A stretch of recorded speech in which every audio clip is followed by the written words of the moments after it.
Today I watched Momo, in its original Italian, Momo la conquista del tempo, in English also known as Momo the conquest of time.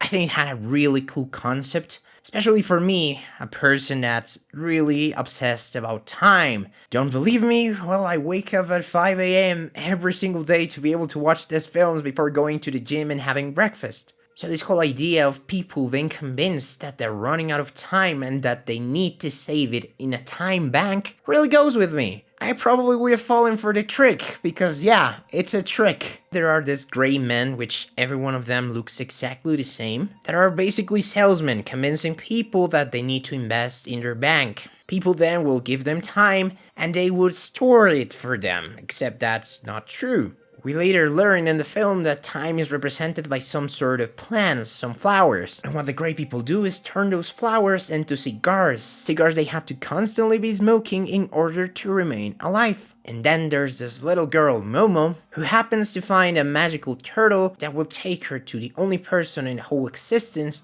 that can stop the gray man. I think the movie was really cool. You can tell it's old, you can tell it's low budget. And it's interesting because I feel like yesterday's movie was also low budget and they had to solve that problem by reusing stuff. But this movie takes a different approach that goes perfectly with its theme. Almost every single line of dialogue feels like the characters are trying to speak faster than the other. And I'm pretty sure that's a budget thing. You make your characters talk faster and you can go through a more complex story in less time. Which means less animation, which means less money. I think the film had some really cool ideas. For example, the way you would defeat one of the gray men would be just taking away their cigar, and eventually they would die. I also just learned that this movie is gonna have a live action remake, and I've watched the trailer and let me tell you, for once it looks even better than the animation. There, I said it. It looks great. The way they adapted some stuff is very creative and so visually appealing you can't even imagine. It was a really fun film. I wouldn't really watch it with very young kids, especially because of the whole smoking part, which is